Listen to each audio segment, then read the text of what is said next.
안녕하세요. 우성민 목사입니다. 오늘은 요한 일서를 살펴보도록 하겠습니다. 먼저 저자입니다. 본 서신은 스스로 저자 자신의 이름을 밝히지 않습니다. 그러나 전통적으로 사도 요한이 저자로 전해지고 있습니다. 헬라어 성경은 본 서신을 이요한노 알파 이렇게 부르고 있는데, 이는 요한의 첫 번째 서신이라는 뜻입니다. 서신의 저자인 사도 요한의 서신들 중에 첫 번째로 쓰였다는 의미를 갖습니다. 여기에서 우리가 사용하는 한글 성경의 제목 요한 일서도 나오게 됩니다. 다음은 저술 시기입니다.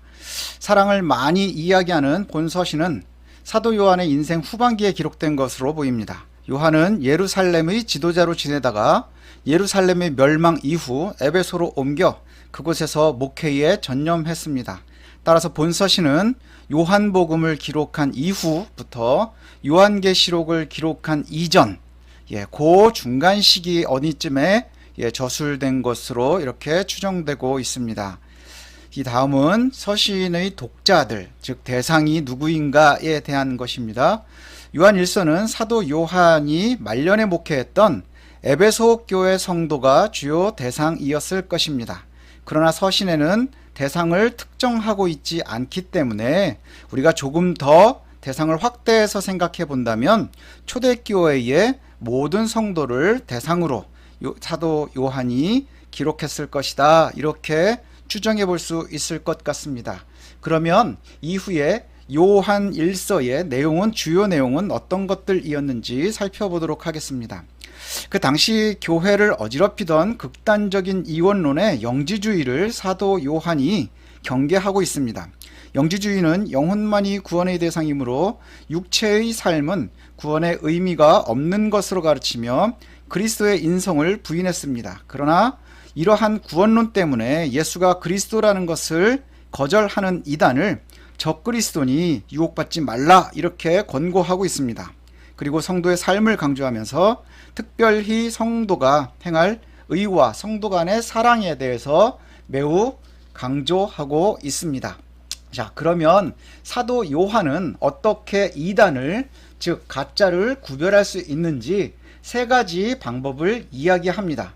참 성도는 빛이신 하나님에 속해 있기 때문에 빛 가운데 행하지만 가짜들은 계속 어둠에 행하고 있다고 말합니다. 그래서 구분할 수 있는 것을 세 가지 이야기할 때에 첫 번째는 그리스도가 육체로 오심을 부정하는 자는 이단입니다. 그러나 참 성도는 예수께서 그리스도이심을 믿고 이를 감사하고 예수를 사랑하는 마음을 갖게 됩니다. 요한일서 5장 1절에는 예수께서 그리스도이심을 믿는 자마다 하나님께로부터 난 자니 또한 낳으신 이를 사랑하는 자마다 그에게서 난 자를 사랑하느니라, 이렇게 이야기하고 있습니다. 자, 둘째로는 도덕적인 삶을 잃어버린 사람들입니다. 자신들의 특별한 지식을 지녔다고 주장하면서 자신들의 죄성을 부정하는 자들입니다. 요한일서 1장 8절에는 만일 우리가 죄가 없다고 말하면 스스로 속이고 또 진리가 우리 속에 있지 아니할 것이요, 이렇게 말씀하고 있습니다. 자, 그리고 세 번째로는 사회 속에서의 모습인데 이단들은 형제를 사랑하는 모습을 가지고 있지 않습니다. 요한일서 2장 9절에 빛 가운데 있다 하면서 그 형제를 미워하는 자는 지금까지 어둠에 있는 자요, 이렇게 말씀하고 있습니다. 이단이 굉장히 많이 번성해 있는 것이 현대 한국교회의 현실입니다. 그래서 요한 일서를 우리가 읽는 것이 점점 더 중요해지는 시기라는 생각을 해봅니다. 자, 이제 우리가 요한일서를 직접 읽어가면서 구원받은 참된 성도의 모습과 가짜들을 비교하며 스스로를 돌아보시기를 바랍니다. 돌아보시면서 은혜를 함께 받으시기를 소원합니다. 자, 그럼 이제부터 요한일서를 읽어보시기 바랍니다. 감사합니다.